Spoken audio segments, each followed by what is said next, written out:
Welcome to War Block. Today we're going to look at the Swani Aziziyah Axis, Libya. The name refers to two towns, Swani Aziziyah, or something like that. Oh look, lots of air power. Might have to sort that out actually. It's a bit big, isn't it? But anyway, it doesn't matter, you don't normally get that much.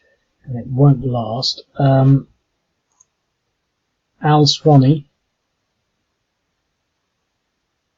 Aziziyah. So this is the road. It's actually a Ghanyan Road. So this is the axis between Swani Aziziyah Axis. So they're attacking from the east to the west, so that's the Libyan National Army.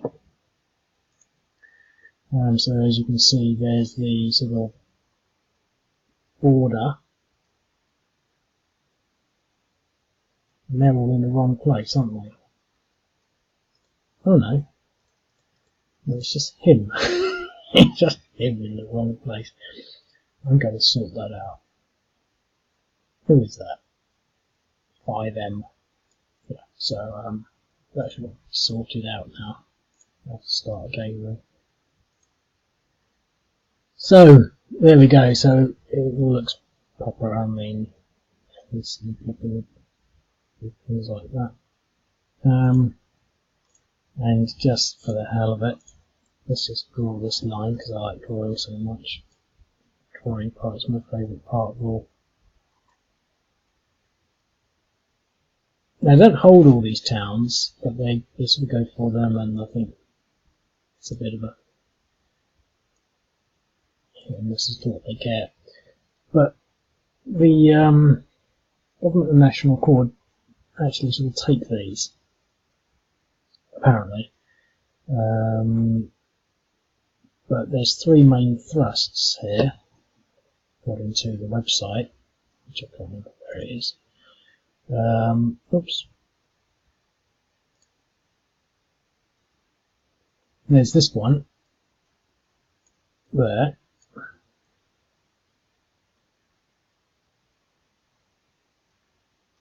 Then there's this one here, and this one here.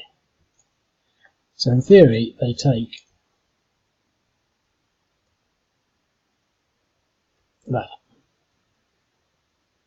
I put this in and this just for the hell of it, but in theory, a little bit vague, they lose that. So we end up with this sort of yellowish line. But I think they get pushed back to the sort of red-yellow line. Now, regarding the air power, it's a little deceptive because it's not so much I'm doing anything different, but I'm sort of partially selecting a different strategy.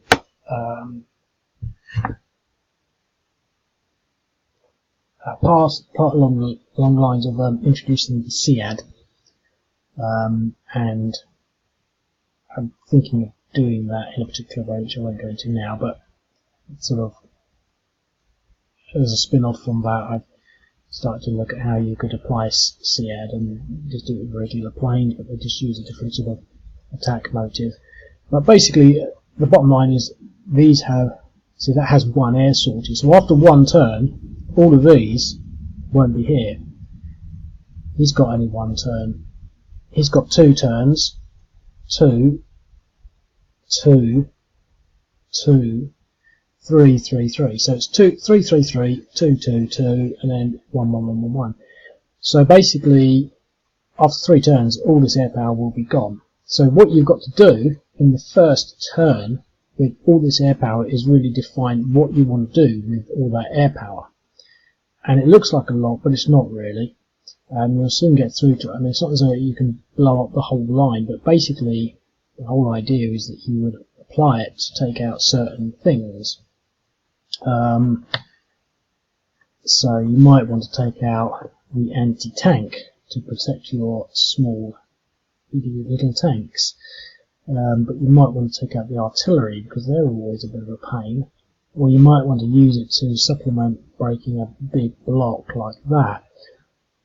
Or to take out, this area here, for example, you could take that out, possibly, although it's not really, you probably couldn't, get in there in one turn.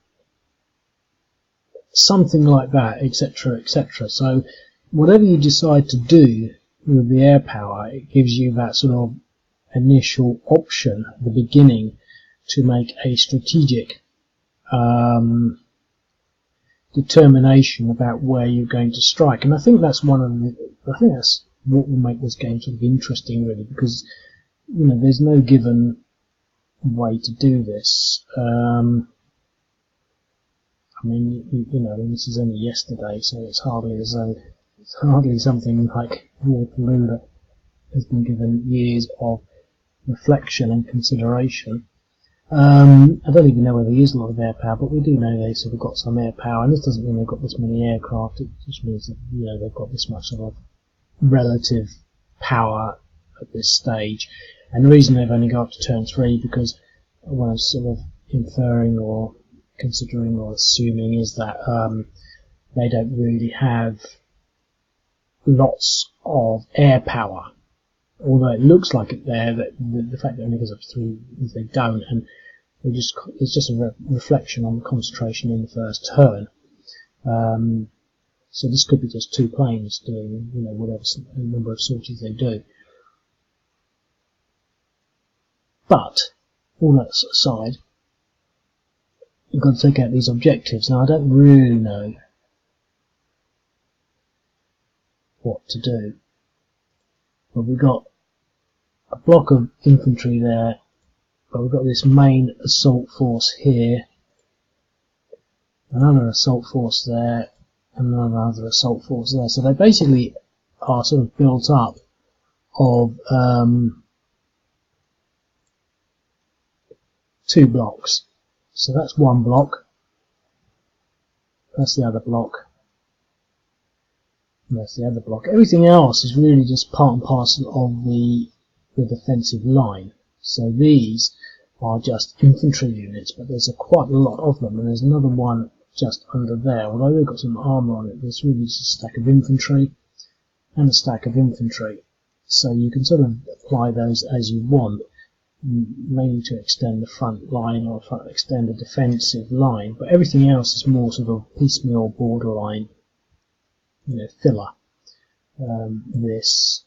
This line, there's not much to it. This line, you've got this little guy on his own, and these guys, and this. So there's not much of a front line. So you might want to use these infantry to build up and buffer a front line somewhere. And you've got a couple of little units here, here, and nowhere else really. But so I don't know what to do. But I think the thing to be will be to consider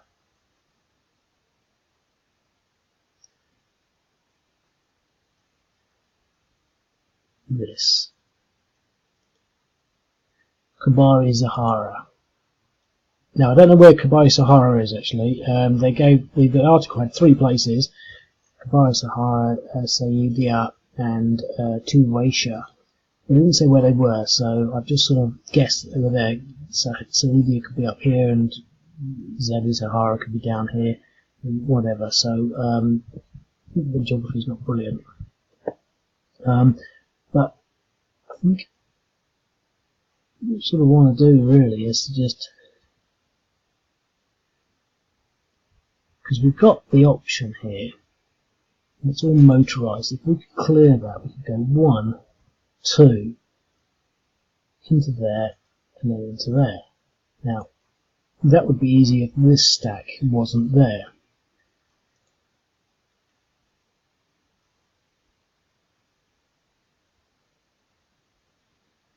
So putting some air power against that might be useful. Say might put in some irregulars in there. We've got a stack of 3 irregulars there, but they're actually part of this unit, so we don't really want to use that. But we could use this. So we could put this motorised unit over there, but he would be probably better used against the attack against Tuwaishah. So if we consider what we've got as resources, if we consider this is all to defend against that line, and that we've got this and these 2 stacks and this against that,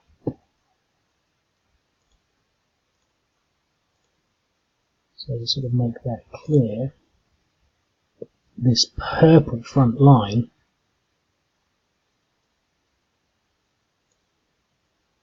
is made up of this battle group. And we could say that the blue front line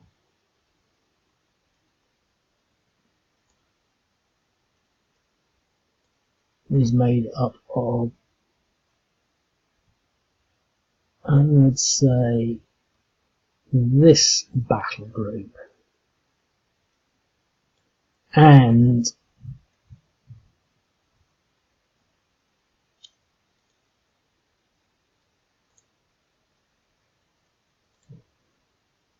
this front line for here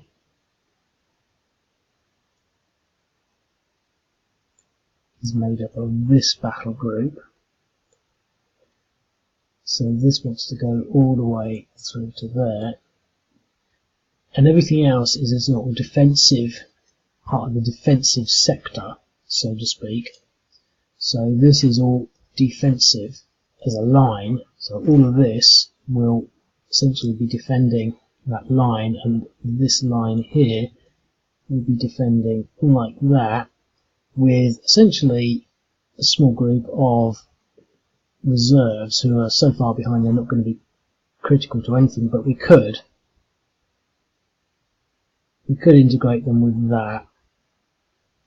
But you know, that's irrelevant really at this stage. We can call these reserves because I don't want to bump them up with this. And we've got the option, I guess, to maneuver between groups.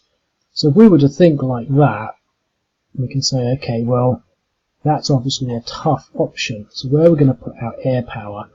Well, here it's not so difficult. I mean, you could almost imagine pushing this irregular unit in advance through this gap, knocking this out, and even advancing on there. That should be an easy one to advance on. There's not even really much in defence there. There's this roadblock there, which is a problem. But similarly, we could sort of possibly move there, but because we're not irregular, we get stuck in the zone of control, so we'd have to sort of remove that. So he's a pain, but he's also a pain for the purple group. So maybe putting some air power on that at an early stage. So we mark that as a sort of an air power target, something that we'd like to dedicate some air power to in the first instance. But also maybe this as well, I think, because that gives the blue group a bit of scope for just pounding through onto that objective.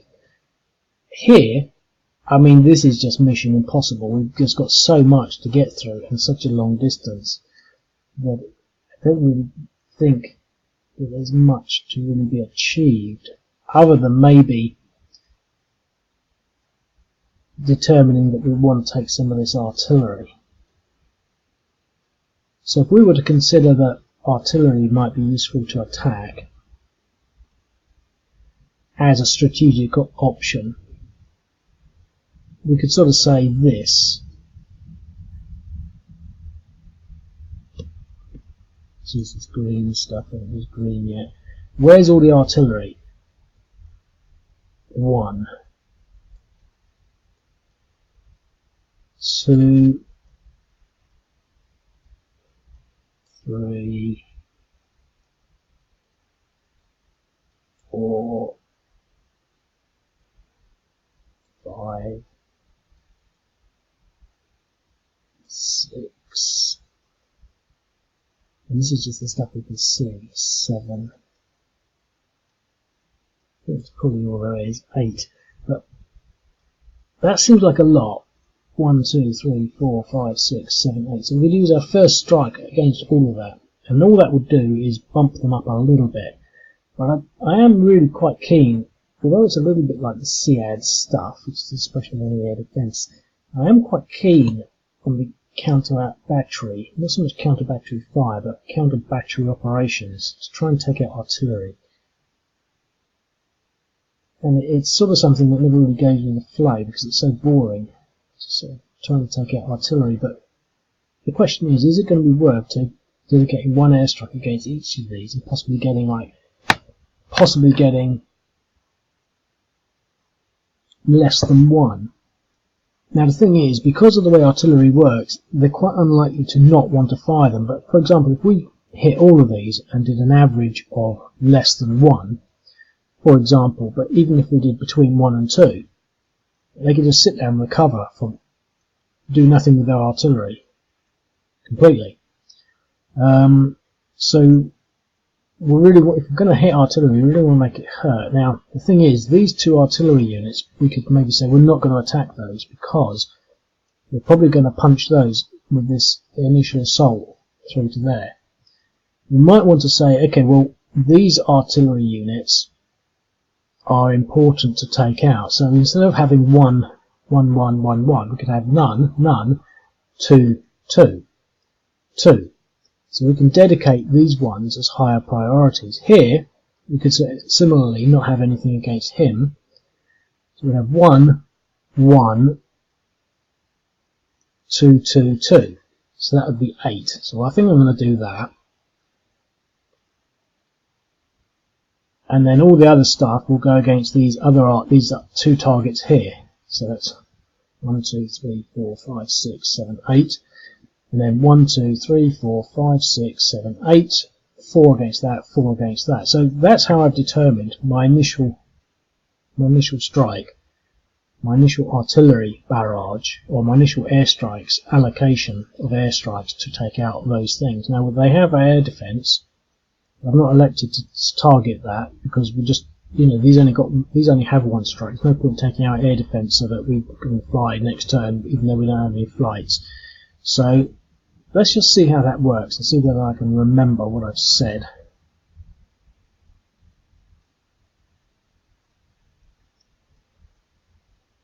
One, 1, 1, 1, 1. Yeah. Reload. Okay.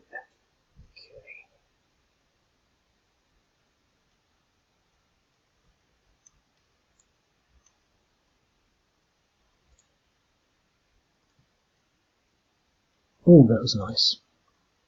Now the thing is, it means that if he wants to use that artillery, he's not going to be able to recover it. So he's got 1.8 depressions already, which is good.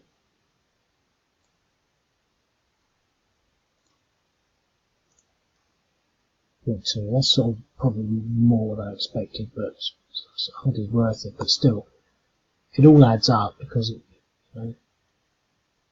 does. Right, and 2 against these.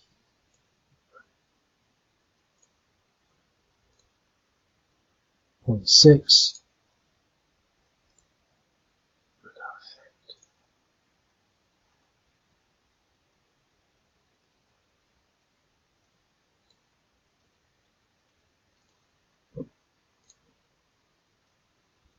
1.2. Perfect.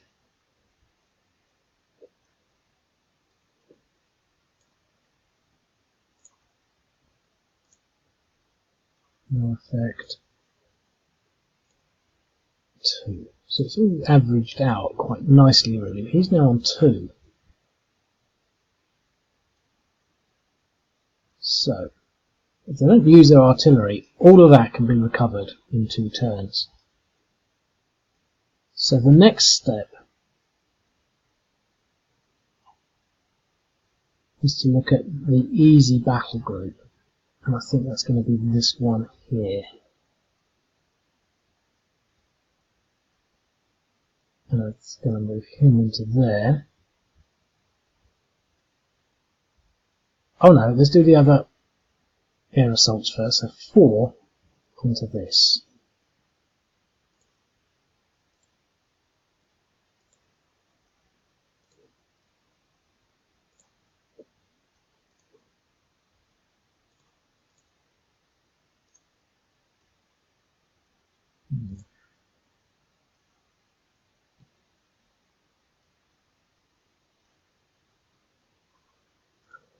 .8, 0.4. So the air power doesn't really go far. So what it does is give us the option to have certain elements a little fatigued.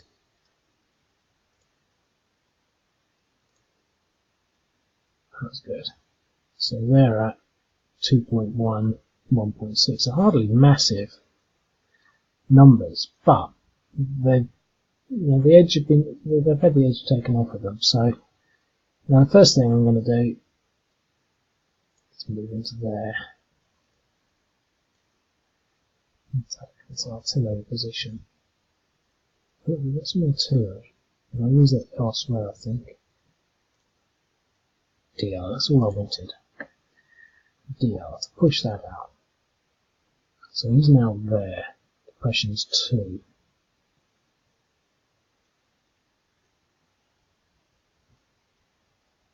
We've got artillery. We're going to move it first, I think.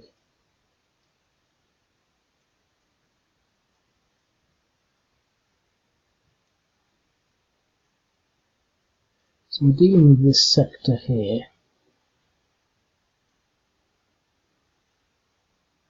I don't know which side he was supposed to be on, but I really want to get there with something. So it was blowing a hole through here. Now this is joint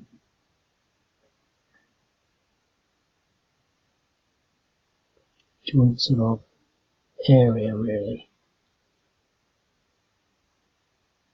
So we can push there with something into here. So what we've got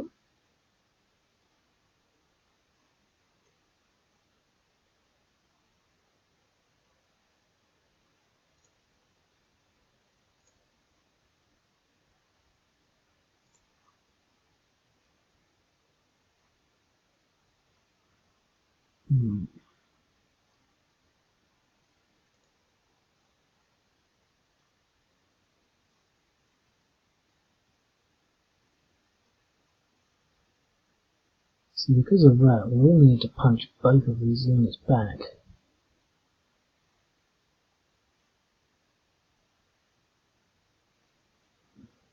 I guess we can take this one out first.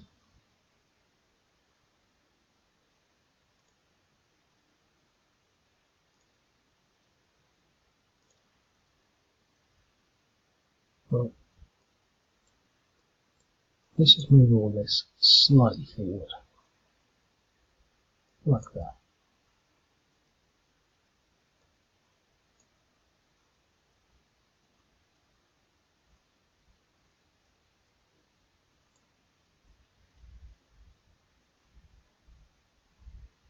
By them.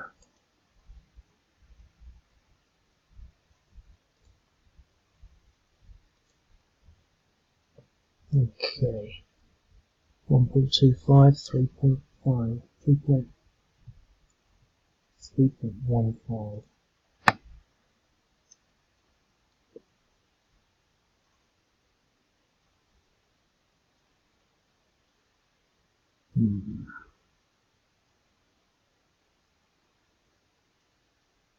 Now he puts us under control there, which is nice.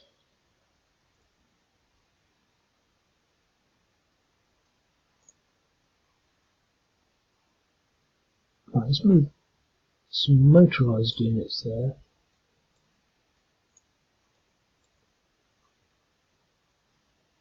That's sort of perfect, really.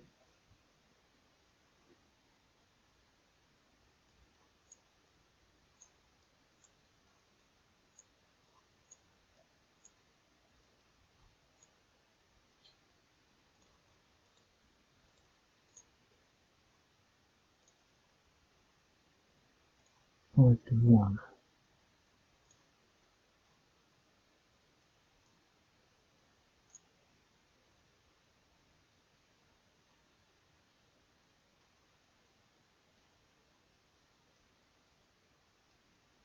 Okay, so these units want to approach there.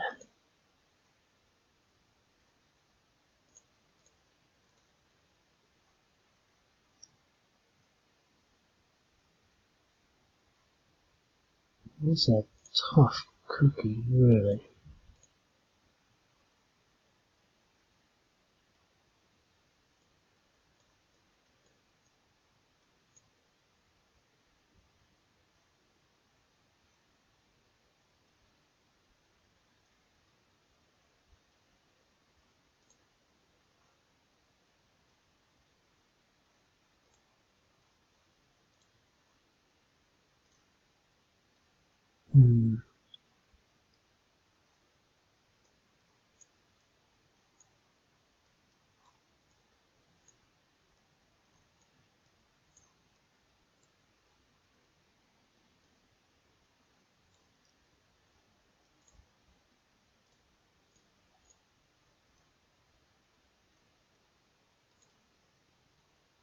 Oh.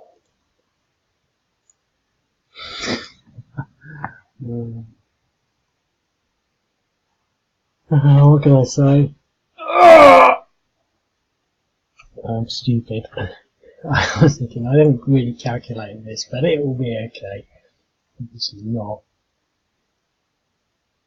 I think one of the problems I got is that I'm trying to do it sort of quickly, but I do that anyway for the video because I try to do all that planning and be clever, but I am really only sort of pacing it so I can do it in the video. The idea would be that people would spend a lot more time thinking, but in reality they probably wouldn't. But you should be. And you should always know that you're thinking, and you should always be highly conscious of the odds. In that case, I wasn't. I just made a bunch of assumptions, of which I completely messed up because that would change the whole flavour of that game. So that, whatever group that was, the purple group, has failed in its assault. But we're next to it. We might have to dedicate whatever air power we have left and these reinforcements in that direction. Well, I'm not move them fully, but that might need some extra help. Here, we've got the same sort of problem, really. I mean, we can't really just go through there. There's no road. We need that road, but we haven't got it. Doesn't look like we're going to be able to get there this turn. But we should be able to push this out of the way. I'd like to push this anti-tank out of the way as well. Now they should all be able to move 1, 2 into there and to power through that. So what I'm going to do, I'm assuming there's a track through there. Let's just check. Yes, so I'm going to put 1 unit there and move. Now that's not good. They can get there, but they can't fight.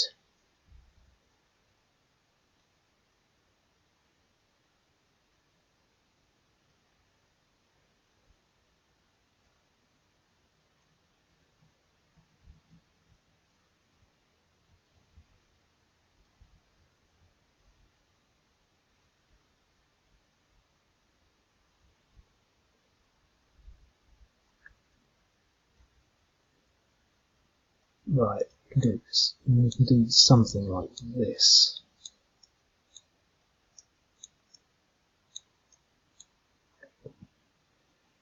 We've got this little guy here.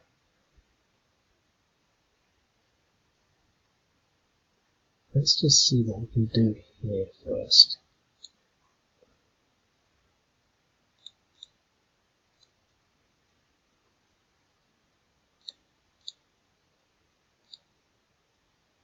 Route 1 exchange.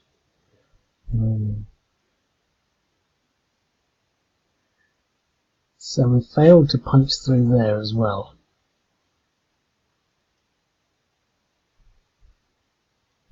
Doesn't look as if we're going to really be able to do much at all. And so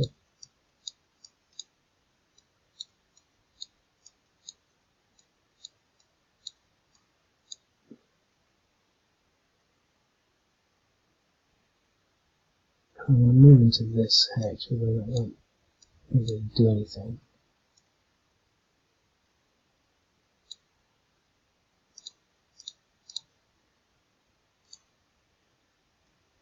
At least we got them that time on the same odds.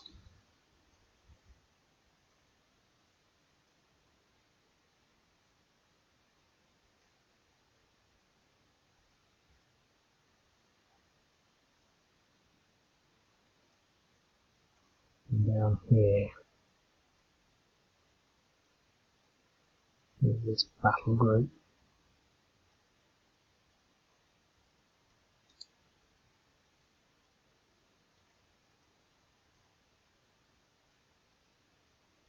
Let's move 3 into there, do a combined assault.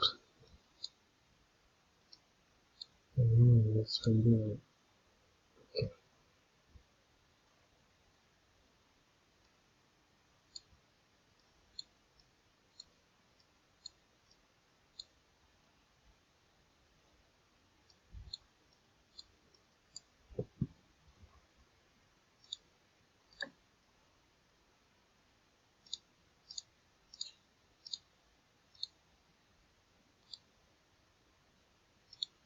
So one of the DE.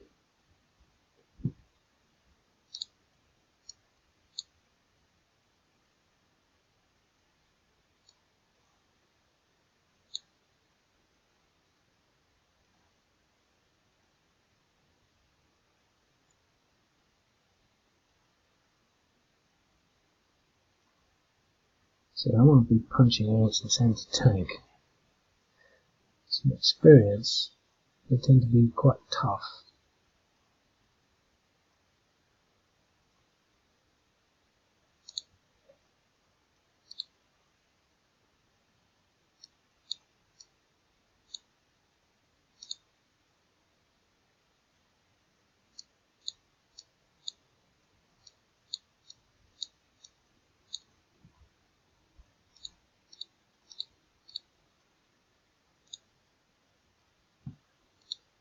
DR.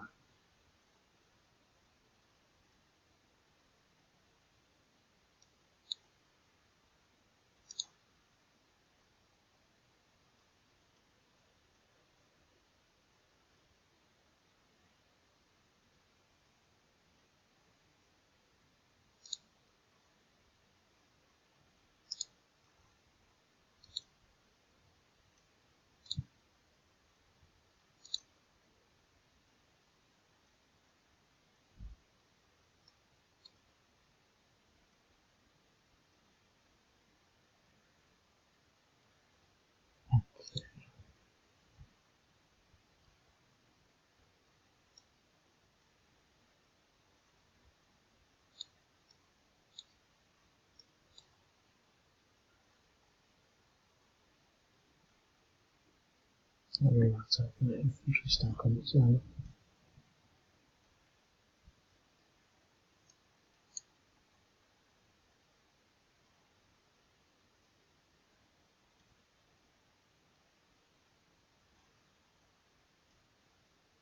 Okay, I'm not going to do any more.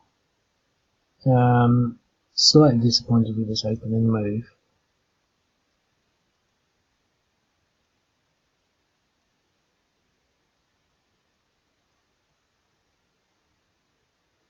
I think it could have worked.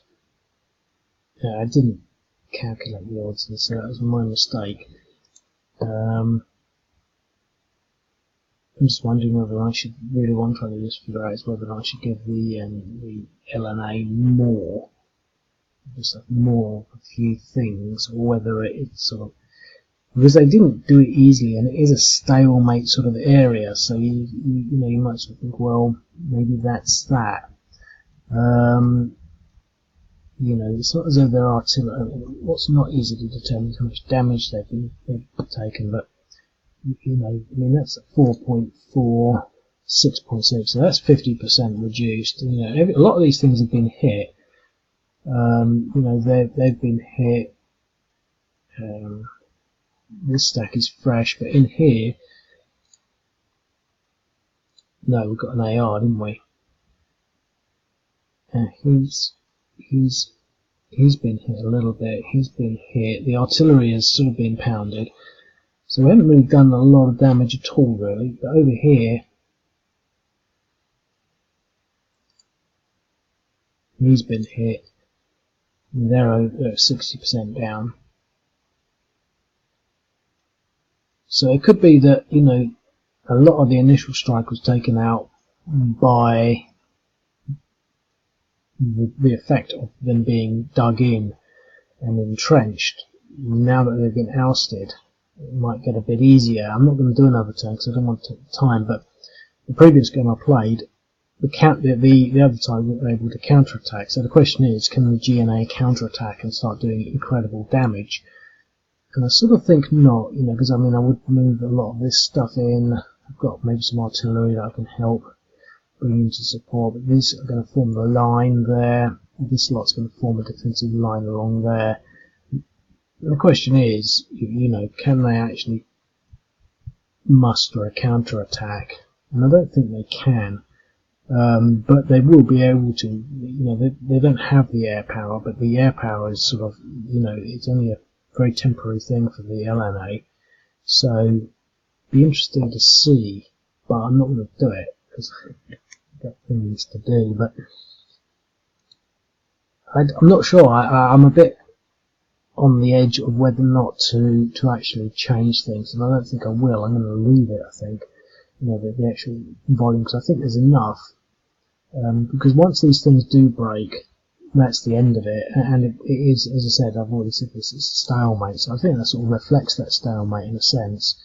And, you know, I think possibly what I've done here is all perfect, other than making one mistake in that attack, which was a mistake as opposed to an error in strategic thinking, so to speak. But when I say that, everything is perfect, but you can say, well, what could I have done differently in that initial determination with my 3 battle groups and my 3 lines and my 3, you know, my use of my air power? You know, could I have done that differently? Could I have done the air power differently in, say, a different way? Obviously, differently in a different way, but I mean, could I have applied it to really break these units first, instead of separating it against all this artillery, which is like long-term planning, strategic planning, to sort of start whittling down the only thing on the board that can really probably do me, you know, has a sting to it. Would I have not been better off routing this stack first, or routing this stack, you know, applying everything along here, and applying both battle groups into there, with the intention of then coming down here on an area that wasn't already really that well defended? You know, I mean, I could have done that, maybe applying all the air power initially here, and then putting both my battle groups